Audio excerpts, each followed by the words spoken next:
Hello, this is somewhere in Seoul, South Korea, near the top of a mountain, and I thought I'd make a little video about the first movement in Chonji Tul, so the first pattern in the ITF Taekwondo series.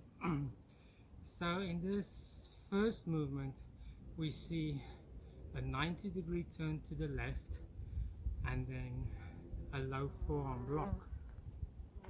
So standing from the beginning, the Junbi Sogi, Narani Sogi, into a low block of some kind. And I was thinking, how do I teach it compared to how many people teach it? And there are basically two ways you can do this block. There are some mosquitoes on the mountains. There are basically two ways one can teach this block. Either directly moving from the parallel stance down to do the block, or one can do the intermediate position that is part of the sine wave motion, meaning you relax, moving backwards to your rear leg into this neutral stance, and then from there doing the block to the side. Now, which way is better? And it really depends on what you want to teach and when do you want to introduce students to certain principles. So I know of some instructors who immediately teach from this position, falling into the block like that. And this has a lot of merit because it's very direct and it is in line with the principles of ITF Taekwondo, the idea of dropping the body weight into a technique. If we were in a low position, let's say I was in a low stance already and then blocking, ITF would say, well, it's better to raise your body weight and then go down. But from the Junbi position, I'm already in a high stance.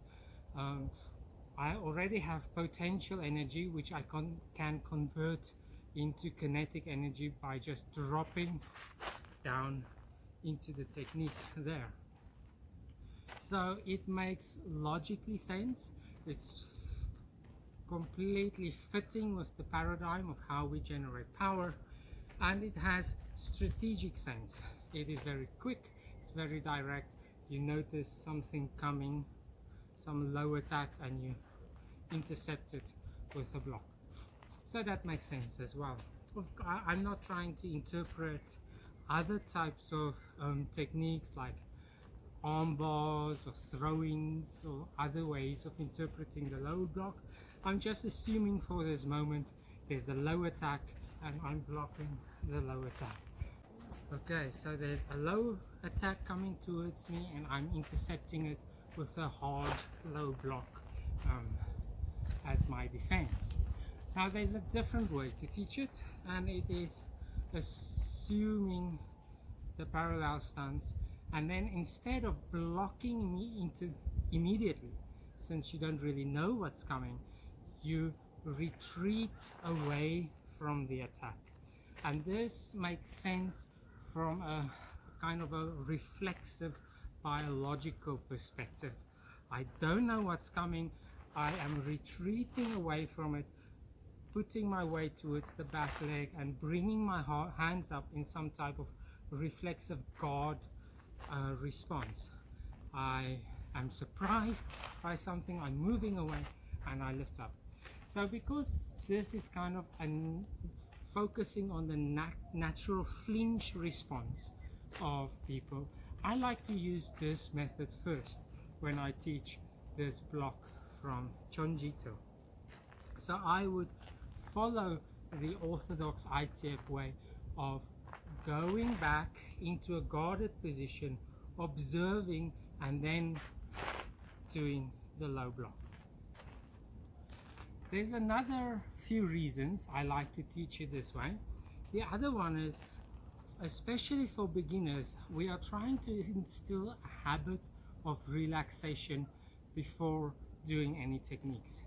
Beginners have the opposite habit. When they need to do something, especially related to combat, they tense up.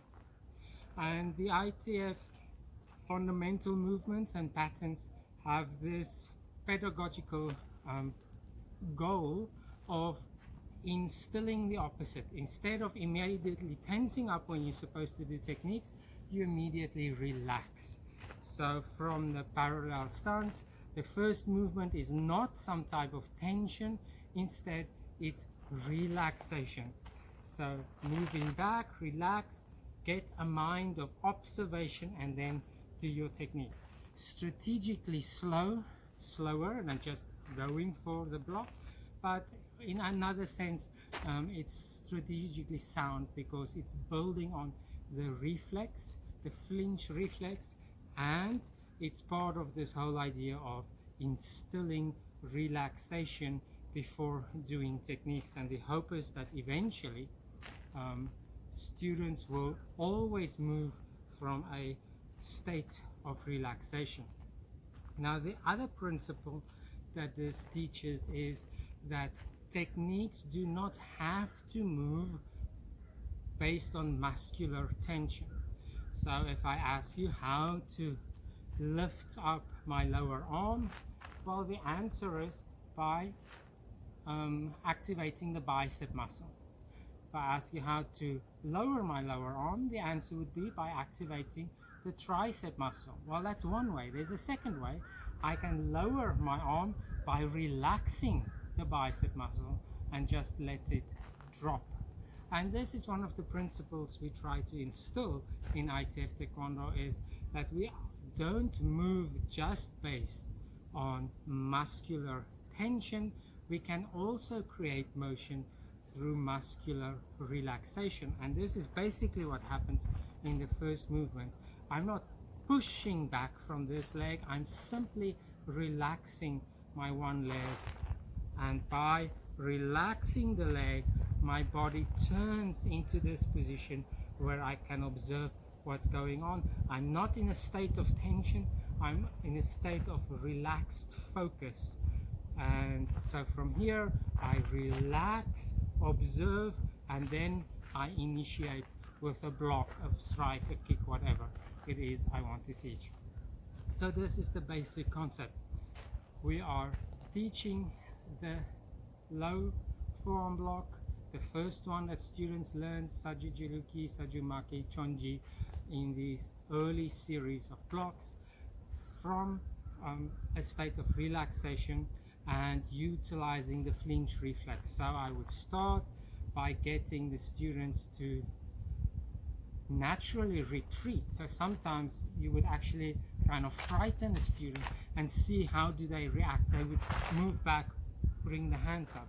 So we are building on this principle, moving back, bringing the hands up, and then instilling the idea of, okay, do the same thing, use this flinch reflex, but in a state of focused relaxation. How do I do that? By just relaxing my weight onto the rear leg and raising my hands. This is going into a rear foot stance, basically, with the hands up. If you do Chinese martial arts, this is kind of the cat stance in a guard position.